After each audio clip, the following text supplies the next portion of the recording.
Majelis Gereja mengucapkan selamat hari Minggu, selamat beribadah di rumah masing-masing. Semoga damai Tuhan senantiasa beserta dengan kita.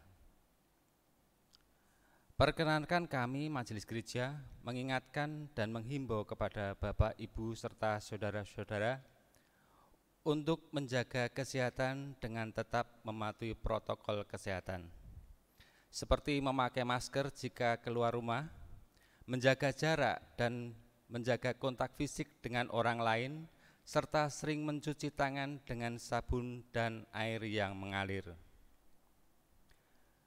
Guna mendukung peningkatan pelayanan ibadah live streaming, maka Majelis Gereja membuka ruang bagi Bapak, Ibu, dan Saudara yang rindu untuk berpartisipasi melalui persembahan khusus pengadaan peralatan multimedia.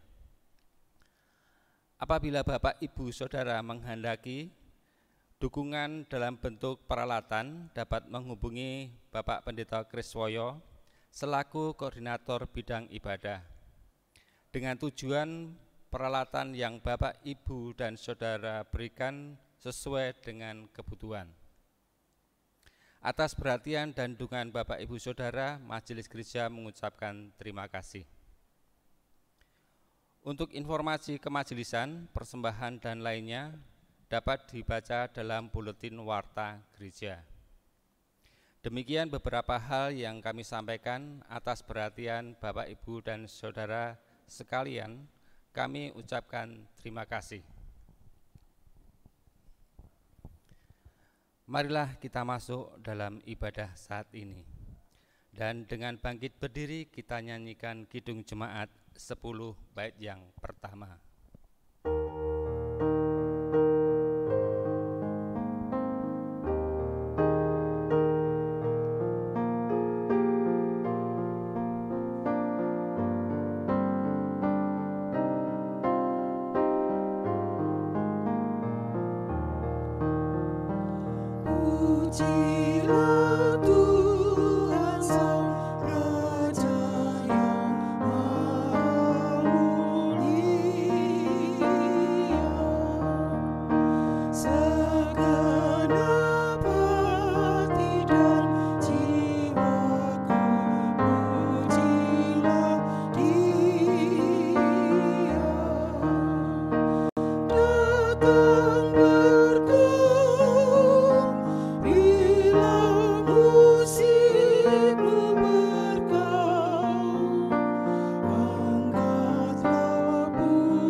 Pertolongan kita adalah di dalam nama Tuhan yang menjadikan langit dan bumi, dan yang setia memelihara seluruh ciptaannya.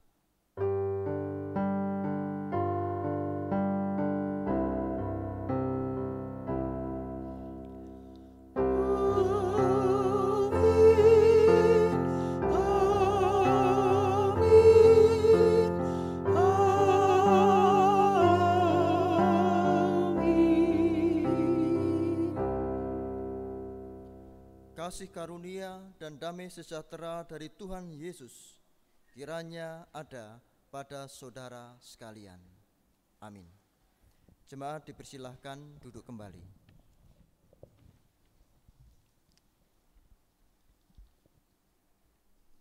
Saudara yang dikasihi Tuhan, kasih menjadi kekuatan di dalam kita mengarungi kehidupan ini. Kasih juga menjadi sumber sukacita dalam hidup. Oleh karena itu, melatih diri untuk menghidupi kasih adalah panggilan yang tidak pernah berakhir. Sebagaimana kasih Tuhan yang tidak pernah hilang dari hidup kita. Marilah kita puji dan muliakan nama Tuhan melalui Kidung Jemaat bait 3, Kidung Jemaat 3 bait 1 dan 2.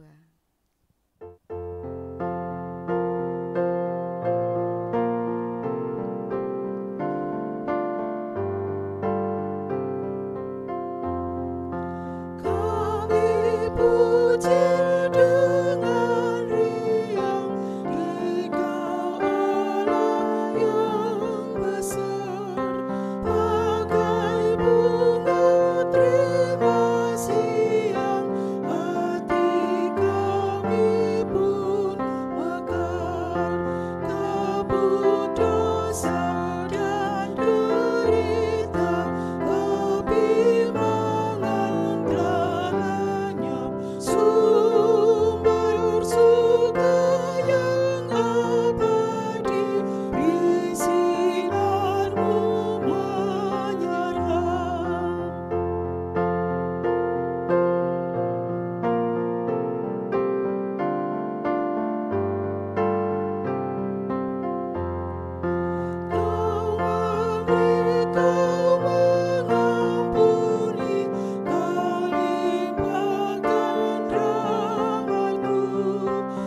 Marilah kita mendengarkan sabda yang terdapat dalam Injil Yohanes 15 ayat 9 sampai 12 demikian.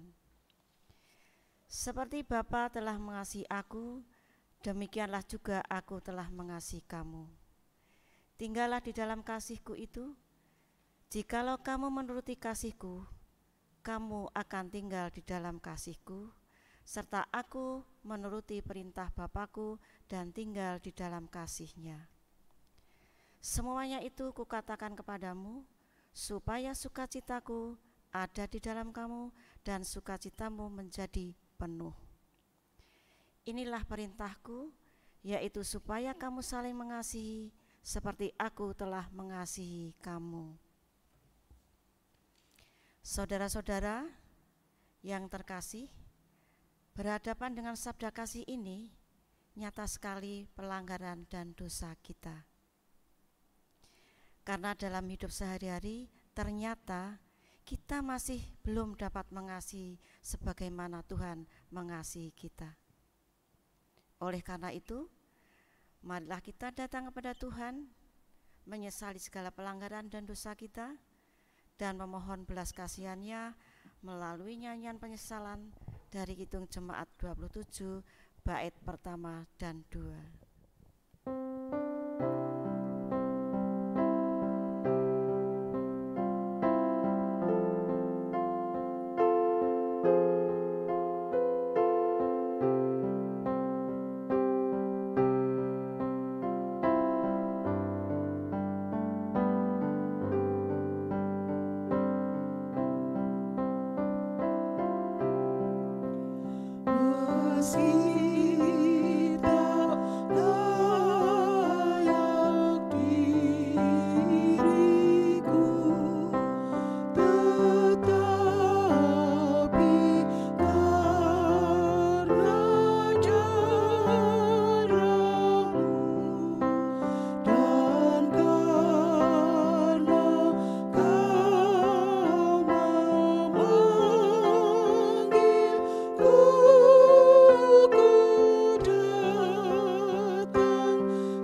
Jemaat Tuhan yang terkasih, setiap orang yang mengakui dan menyesali segala dosanya, Tuhan menanggapi dengan memberikan berita anugerah dan juga petunjuk kehidupan yang baru. Berita anugerah diambilkan dari Matius 6 ayat 14 dan 15. Demikian. Karena jikalau kamu mengampuni kesalahan orang, Bapamu yang di surga akan mengampuni kamu juga. Tetapi jikalau kamu tidak mengampuni orang, Bapamu juga tidak akan mengampuni kesalahanmu. Petunjuk kehidupan yang baru, Lukas 17 ayat 3 dan 4. Jagalah dirimu. Jikalau saudaramu berbuat dosa, tegurlah dia. Dan jikalau ia menyesal, ampunilah dia. Bahkan jikalau ia berbuat dosa terhadap engkau 7 kali sehari, dan 7 kali ia kembali kepadamu dan berkata, aku menyesal, engkau harus mengampuni dia. Saudaraku yang terkasih dan yang mengasihi Tuhan, pengampunan adalah kunci kehidupan.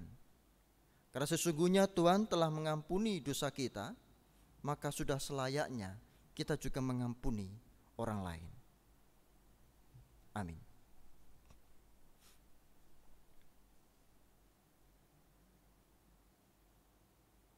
Marilah kita tanggapi anugerah dan petunjuk hidup baru dari Tuhan melalui nyanyian Kidung Jemaat 53 bait pertama dan kedua.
Bapak, Ibu, Saudara, dan anak yang terkasih, tiba saatnya kita berdoa. Dalam doa syafaat kita, mari bersama kita berdoa. Tuhan kami yang sungguh setia, mengasihi kami, bahkan mengampuni dosa kesalahan kami. Kami bersyukur pada hari ini, di hari Minggu ini kami diberi kesempatan untuk beribadah. Kami merasakan bahwa ini adalah kasih-Mu bagi kami semua.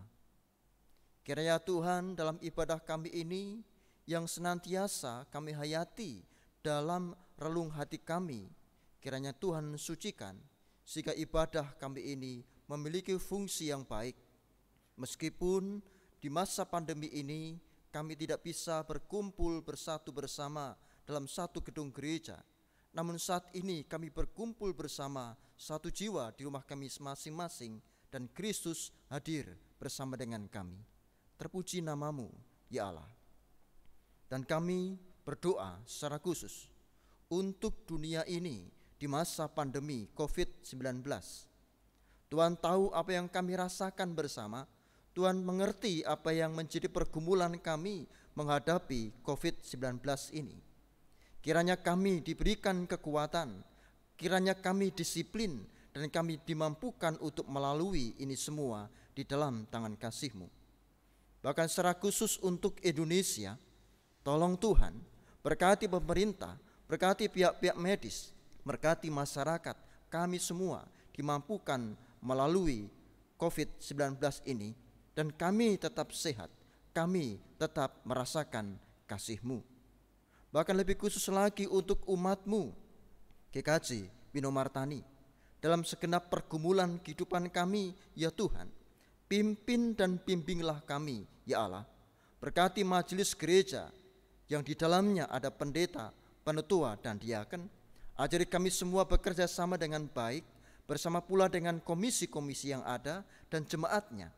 Kiranya pembangunan iman tetap terjadi meskipun kami memiliki cara yang berbeda di saat yang ini. Ya Allah, kami mohon pertolongan-Mu.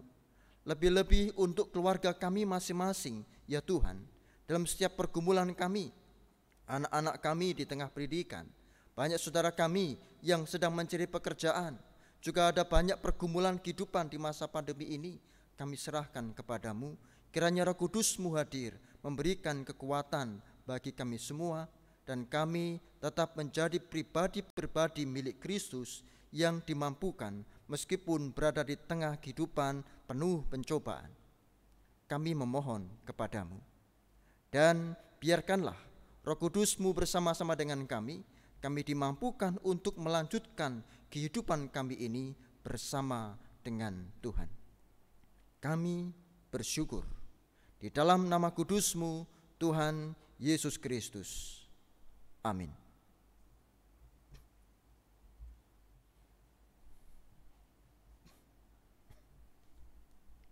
Saudaraku yang terkasih, saat ini kita hendak mengucap syukur kepada Tuhan Yesus atas segala berkat yang telah dilimpahkan pada kita melalui persembahan.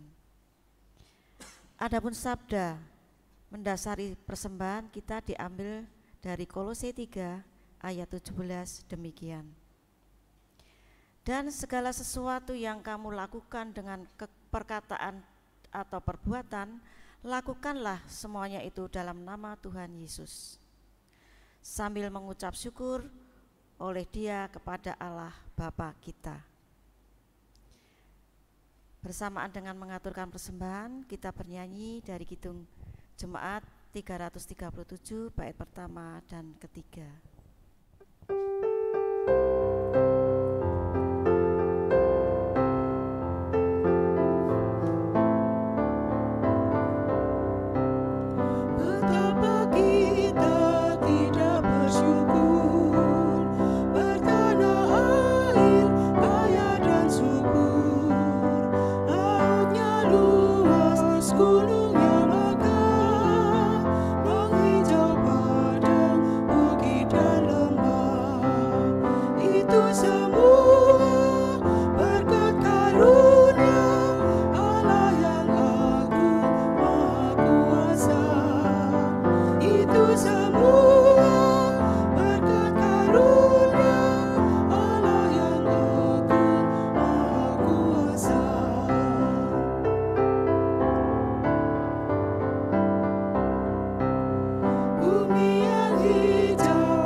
Marilah kita serahkan persembahan kita kepada Tuhan melalui doa.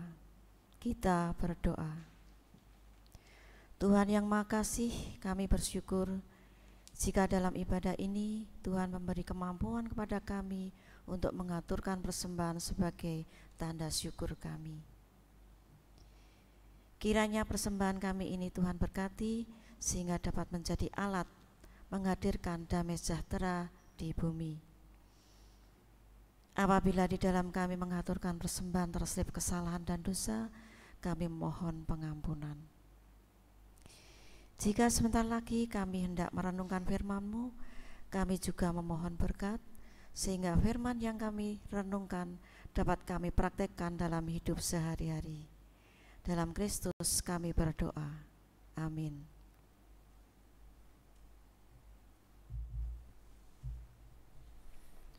Jemaat yang dikasihi Tuhan Yesus Kristus dan yang juga mengasihi Tuhan Yesus Kristus, pelayanan firman pada saat ini kita akan mendalami dan menghayati kesaksian Injil Matius pasal 22 ayat 34 sampai dengan 40.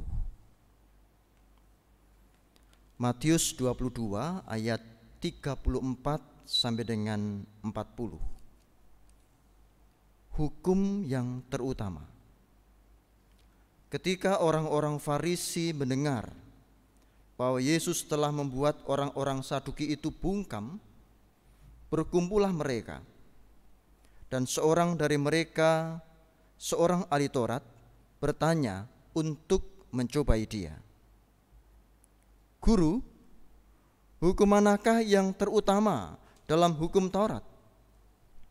Jawab Yesus kepadanya, "Kasihilah Tuhan Allahmu dengan segenap hatimu, dan dengan segenap jiwamu, dan dengan segenap akal budimu. Itulah hukum yang terutama dan yang pertama. Dan hukum yang kedua yang sama dengan itu ialah, kasihilah sesamamu manusia seperti dirimu sendiri. Pada kedua hukum inilah tergantung seluruh hukum Taurat dan kitab para nabi." Amin. Yang berbahagia adalah setiap orang yang mendengarkan firman Tuhan dan melakukannya dalam kehidupan sehari-hari. Haleluya. Amin.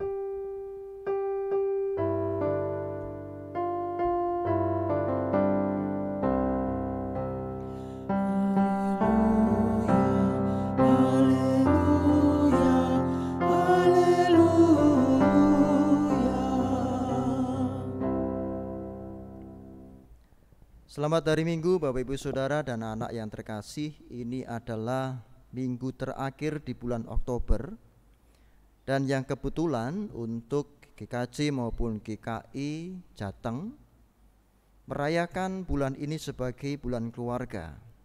Dan akhir minggu ini kita masuk dalam penutupan bulan keluarga.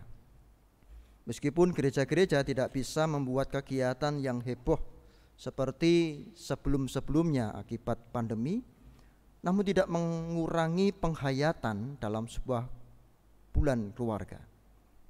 Bahkan kedekatan keluarga tidak hanya di bulan Oktober, kan? Sudah dimulai sejak bulan Maret. Nah, karena tidak boleh keluar rumah, maka ning jero terus bersama dengan keluarga.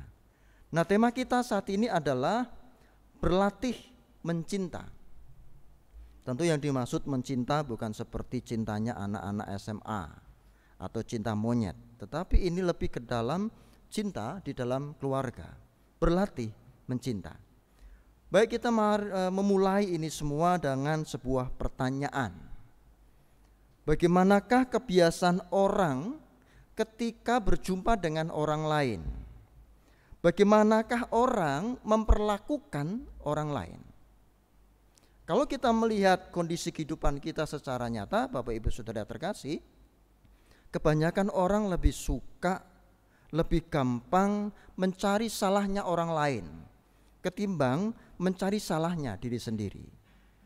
Lebih mudah mengkoreksi orang lain ketimbang mengkoreksi diri sendiri. Sehingga pertanyaan bagaimana kita harus memperlakukan sesama tetap harus didengungkan setiap saat. Apa yang Tuhan kehendaki? Bagaimana kita memperlakukan sesama? Tentu arah ini kita semua tahu. Tapi enggak cukup hanya tahu, saudara. Oh, pokoknya mengasihi sesama, ya mengasihi Tuhan. Enggak cukup hanya tahu. Maka mari kita bersama-sama mendalami ini.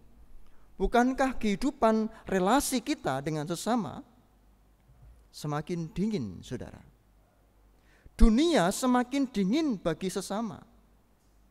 Pada satu sisi, setiap hari kita terus-menerus berhadapan dan berrelasi dengan banyak orang, tetapi pada sisi yang lain kita kurang mampu memperlakukan orang di sekitar kita penuh dengan kasih. Kita sering-seringnya justru menjadikan orang lain itu sebagai objek, bukan sebagai subjek. Sehingga relasi kita sering ditandai oleh situasi yang impersonal, dalam pengertian tidak lagi mampu melihat dan memperlakukan sesama sebagai seorang pribadi yang unik atau sebagaimana adanya. Ini kepada orang lain yang tidak memiliki hubungan darah. Lalu bagaimana dengan keluarga? Bagaimana seorang suami memiliki relasi dengan seorang istri? Bagaimana seorang tua lalu memiliki relasi dengan anak-anaknya? Jangan-jangan juga memperlakukan secara impersonal. tidak lagi mampu memahami, memperlakukan sebagai pribadi yang unik dan apa adanya. Coba diingat ketika pacaran. Wah, ketika kesandung kursi, yang dimarahi kursinya. Kursi nakal gitu kan. Ketika sudah menikah, kesandung kursi yang sama mungkin. Apa yang dilakukan? Oh, itu kalau di GKJ luar angkasa, jemaatnya loh ini, itu ngomongnya kasar. Oh, ice-nya, maksudnya dibahasakan Inggris tadi itu. Oh, mripate kan gitu kan. Kok ada perubahan ketika pacaran kayaknya romantis, memahami sebagai pribadi yang unik, sebagaimana apa adanya. Tetapi ketika menikah, kebanyakan keluarga, ada beberapa keluarga juga yang kemudian bukannya semakin rangkulan, ning semakin pisah. Sejak tahun 2009 sampai dengan sekarang 2020 saudara, daftar konseling 90% ke atas adalah persoalan keluarga. Ini kalau di gereja saya. Kalau di Minomartani semoga tidak, baik-baik saja. Persoalan keluarga, apalagi sekarang pandemi saudara. Pemicunya adalah ekonomi. Kurang sedikit, yang dulu gajinya sekian sekarang turun, padahal pengeluarannya tetap sama. Oh, si istri bisa menteror suami, si suami bisa sulit pulang ke rumah karena pintunya dikunci. Relasi menjadi persoalan. Padahal setiap minggu kita selalu didengungkan dengan yang namanya kasih, kasih, dan kasih. Kasih sesungguhnya adalah pondasi kehidupan. Cinta kasih adalah pondasi kehidupan. Ketika cinta kasih semakin luntur, maka pondasi kehidupan akan rubuh. Rumah yang dibangun menjadi lemah dan memiliki potensi untuk rubuh, saudara. Maka benar ketika teks memberikan narasinya tentang kasih. Kasih yang terjadi utama dalam hukum Taurat. Nah, mari kita masuk ke dalam teks narasi kita. Injil Matius 22 ayat 34 sampai dengan 40 tadi menyatakan di kalangan umat Israel, saudara, hukum Taurat berisi 613 ketetapan firman Allah. Dengan perincian 248 perintah positif dan 365 perintah yang bersifat larangan. Tetapi persoalannya adalah 613 hukum yang dihafal oleh orang-orang pada saat itu hanya hafalan saja. Hanya ngerti saja, hanya kulitnya saja, tapi dalamnya tidak. Dalam praktek hidup sehari-hari 613 hukum yang adalah anak dari 10 hukum Taurat itu sering dihayati sebagai peraturan keagamaan saja secara personal, tetapi tidak dalam hati mereka, sehingga mereka suka beribadah tetapi tidak suka menyayangi orang lain. Mereka suka persembahan tetapi mereka tidak suka membantu orang lain. Mereka seolah-olah baik kepada Tuhan tetapi mereka tidak memiliki relasi yang baik dengan sesama. Maka Tuhan Yesus ketika ditanya oleh orang-orang pada saat itu, ahli Taurat, terkait dengan hukum yang utama yang mana, Yesus tidak menjawab 613 hukum. Justru menjawab hukum ada 2 yang hakiki, mengasihi Tuhan dan mengasihi sesama. Ayo kita hayati.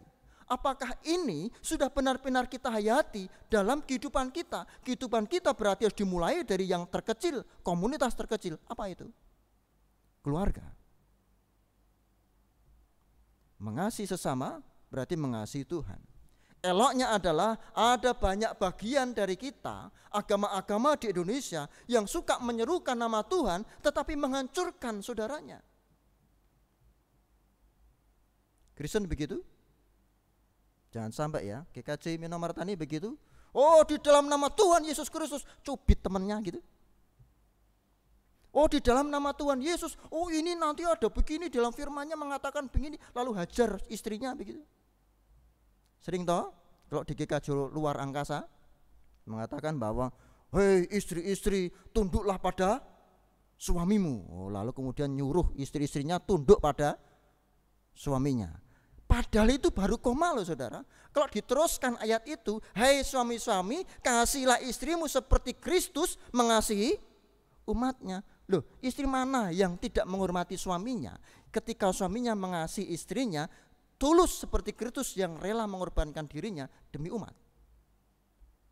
Harus rangkulan dong. Jangan gunakan ayat-ayat suci untuk memukul orang lain. Jangan gunakan nama Tuhan untuk menindas orang lain. Salah, salib saudara.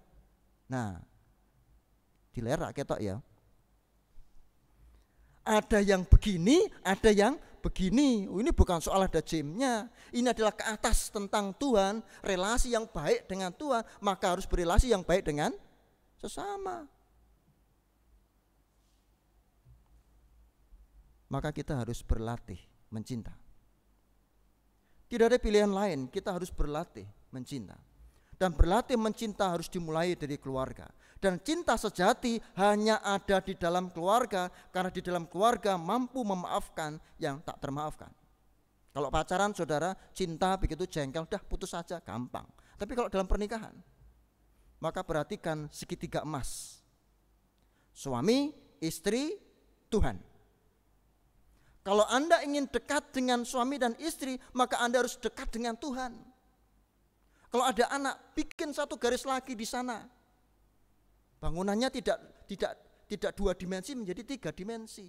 Kalau mau dekat dengan keluarga, makin dekat, harus makin dekat dengan Tuhan. Pada titik tertentu akan ada perjumpaan. Tuhan, suami, dan istri bersatu dalam kesatuan, itulah kasih. Tapi kalau titik poin Anda tidak pada Tuhan tetapi yang lain, si istri ke sana, si suami ke sana, apa yang terjadi? Perpecahan. Ketika bulan keluarga berakhir pada tahun ini, di tanggal ini, di hari Minggu ini, tetapi justru kita diajak untuk berlatih mencinta. Kita tidak diajak untuk berpesta merayakan, oh kita sudah mengakhiri bulan keluarga. Tetapi justru kita diajak untuk berlatih, memulai dari awal terus menerus mencinta. Dan hukum kasih adalah dasarnya. Bersedia saudara? Bapak Ibu majelis bersedia? Manggut-manggut nggih. Di rumah bersedia? Manggut-manggut juga. Tapi saya nggak bisa nyakseni loh. Yang bisa nyakseni Tuhan. Maka pulang dari sini saya nggak tahu apa yang terjadi dengan keluarga Anda. Tetapi Tuhan tahu. Ajakannya tetap sama. Mari berlatih mencinta. Amin. Saat teduh untuk kita semua.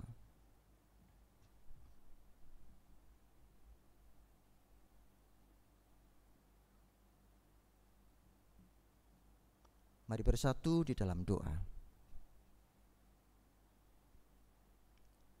Tuhan kami yang Maha Kudus dan setia, kami bersyukur penyertaan-Mu ada bersama dengan kami. Bahkan ketika kami beribadah, ibadah khusus saat ini, kami merasakan kasih-Mu. Biarkanlah kasih-Mu itu juga kami hadirkan di tengah-tengah kehidupan kami, yang kami mulai dari komunitas kecil, yaitu keluarga. Ajari kami berlatih mencinta setiap saat, setiap harinya kami semakin baik dalam mengasihi saudara kami, keluarga kami, bahkan relasi dengan banyak orang di tengah-tengah masyarakat. Kami yakin dan percaya kiranya firman-Mu berkarya dalam hidup kami karena penyertaan Roh Kudus. Di dalam Kristus Sang Penebus kami berdoa dan bersyukur. Amin.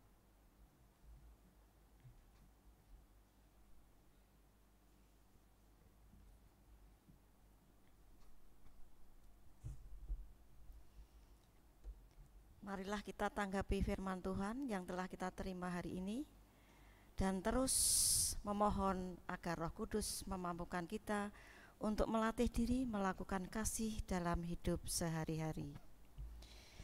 Kita lantunkan lagu Bahasa Cinta.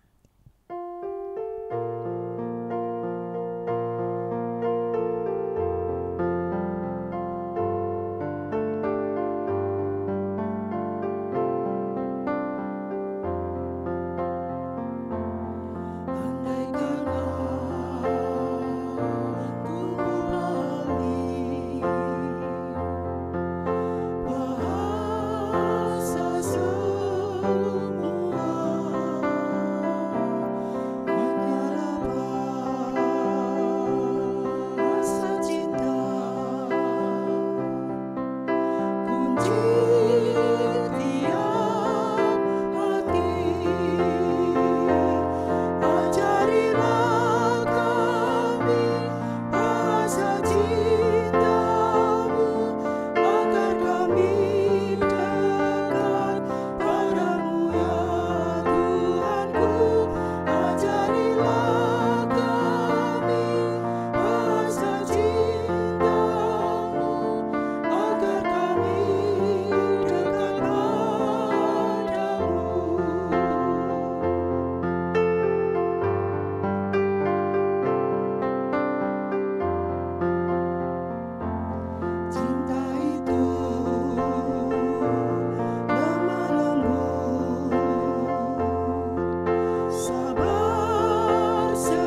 Bersama dengan umat Tuhan di muka bumi, marilah kita perbaharui pengakuan iman kita dengan mengikrarkan pengakuan iman rasuli. Jemaat dimohon untuk bangkit berdiri. Aku percaya kepada Allah, Bapa yang Maha Kuasa, Khalik langit dan bumi, dan kepada Yesus Kristus, Anak-Nya yang tunggal Tuhan kita, yang dikandung dari Roh Kudus, lahir dari anak darah Maria, yang menderita di bawah pemerintahan Pontius Pilatus, disalibkan, mati dan dikuburkan, turun ke dalam kerajaan maut. Pada hari yang ketiga, bangkit pula dari antara orang mati, naik ke surga, duduk di sebelah kanan Allah, Bapa yang Maha Kuasa, dan akan datang dari sana untuk menghakimi orang yang hidup dan yang mati. Aku percaya kepada Roh Kudus, gereja yang kudus dan am, persekutuan orang kudus, pengampunan dosa, kebangkitan daging, dan hidup yang kekal.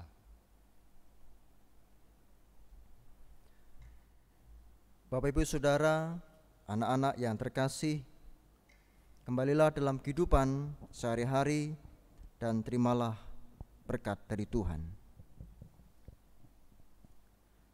Kasih karunia dan damai sejahtera dari Allah Bapa, di dalam cinta kasih Tuhan Yesus Kristus, dan dalam persekutuan dengan Roh Kudus, menyertai Bapak, Ibu, Saudara, dan anak-anak sekalian.